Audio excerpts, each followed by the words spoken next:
Wake up, Chicago. The tectonic plates of the Bears franchise are shifting beneath our feet right now. We are talking about massive financial implications, stubborn front office standoffs, and a philosophical overhaul that defines who stays and who goes.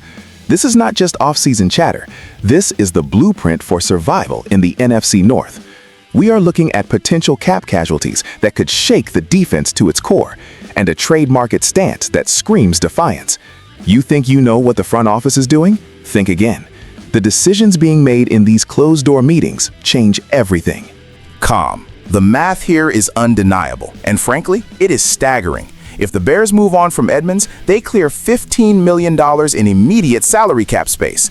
This is a player signed to a massive 4-year, $72 million deal just last offseason, expected to be the absolute anchor of this defense. Now, less than a year later, we are looking at a potential exit strategy that flips the financial script entirely. Let's look at the cold, hard facts. The production simply has not matched the paycheck. When you pay a linebacker top-tier money, you expect top-tier impact, forcing turnovers, stuffing the run, and changing the geometry of the field. The front office is looking at that $15 million and seeing offensive line help, seeing receiver depth, seeing flexibility for the future. But let me tell you what this really means. This is a shocking admission of failure.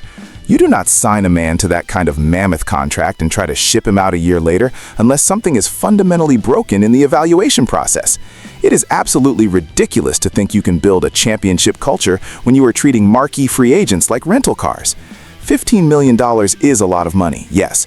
It buys you a lot of groceries in the NFL. But the message it sends to the locker room? That is dangerous. It tells every player in Hallis Hall that no one is safe, that contracts are just paper, and that patience is non-existent. The Bears are willing to eat humble pie to get that cash back. They are prioritizing liquidity over continuity. Ryan Poles is practically shouting that he needs resources to fix other holes, and he is willing to sacrifice a captain to get them. This is a ruthless, cold-blooded business move. We are talking about a Pro Bowl caliber talent being shopped because the spreadsheet looks better without him. It creates a massive void in the middle of the defense, a void they clearly believe they can fill with cheaper labor or draft capital. It is a high-stakes gamble that says we value the flexibility more than the player. Critics will say this is smart business, cutting losses early, but supporters will say it is a betrayal of the commitment made to a defensive leader. The tension in the front office must be palpable as they weigh the trade returns against the dead money. They are scrubbing the roster for efficiency. But if you think the defense is the only place where the front office is drawing a hard line in the sand, you are sorely mistaken. Because while they are trying to offload a massive contract on one side to free up cash, they are playing absolute hardball with a surprising name on the offensive side. There is a tense standoff brewing regarding a quarterback that nobody expected to be the center of attention, and the way the Bears are handling this next situation tells you exactly how much control they intend to keep over their assets. The landscape of the NFL changes by the minute, and you cannot afford to be left behind. If you want to keep getting exclusive insights and raw truth like this, subscribe now and hit that notification bell immediately. We move now to the NFL Combine in Indianapolis, where the chatter is deafening, but the Chicago Bears are speaking softly and carrying a big stick regarding quarterback Tyson Bagent. Reports emerging from the Combine indicate a rigid, unyielding posture from the Bears front office. Despite swirling speculation and potential trade demands or inquiries from quarterback-needy teams, Chicago has signaled they will not be bullied. They are not ceding to external pressure. They have established a fortress around Bagent, and they are not letting the drawbridge down for anything less than a king's ransom. Let's be clear about what Bagent represents. He is arguably the most valuable commodity in the league right now, a competent, experienced backup quarterback on a rookie undrafted free agent contract. He costs nothing against the cap and has proven he can manage a game. In a league where starting quarterbacks drop like flies, that insurance policy is worth its weight in gold.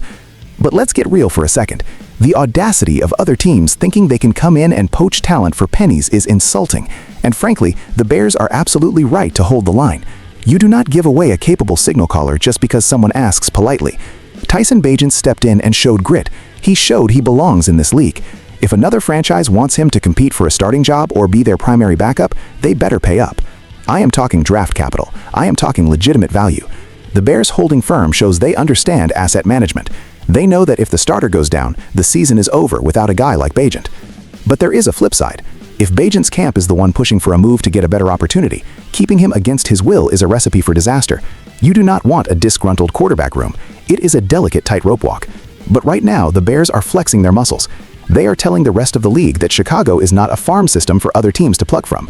They are hoarding their talent because they know depth wins championships. This stance at the Combine sets the tone for all negotiations. It says we are not desperate, we are calculated, we are in control. They are banking on the fact that desperation rises as we get closer to the draft, and Bajan's value might skyrocket as teams miss out on their primary targets. But holding on to players is only half the battle. You have to know who to bring in. And that brings us to the philosophy that is driving these decisions. The coaching staff is not just looking at stats anymore.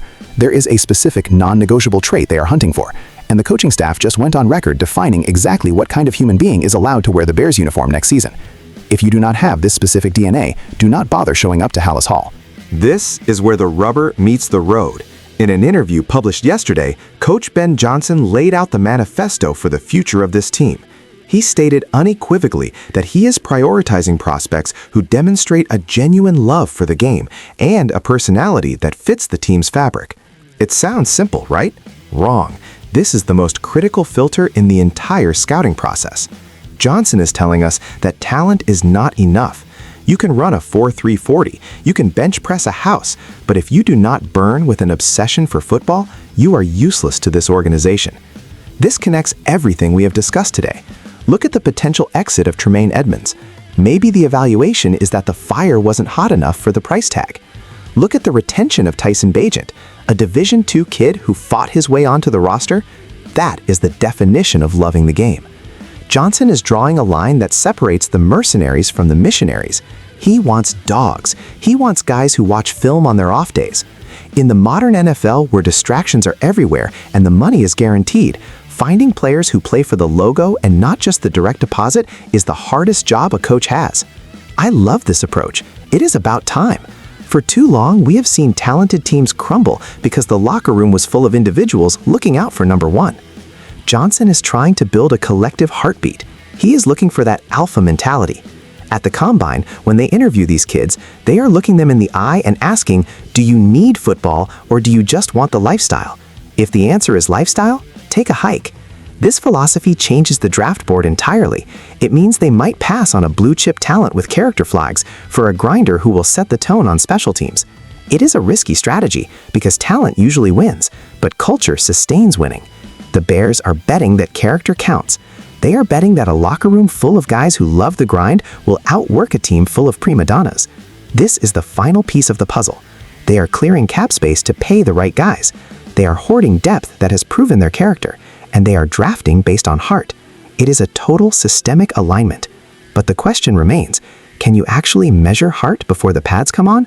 Or is this just coach speak that will fall apart when the losses pile up? The strategy is set, the profile is defined, and now the execution is the only thing that matters. They are gambling the entire future of the franchise on this specific cultural identity. If they are wrong, it sets the rebuild back 5 years. But if they are right, they build a dynasty. This is a defining moment for the Chicago Bears. We are seeing a complete overhaul of the financial, tactical, and cultural foundation of the team. From the potential $15 million savings on Edmunds to the hardline stance on Bagent, and finally, the demand for pure passion from Ben Johnson, the message is clear. The free rides are over. The standard has been raised. Now I need to hear from you.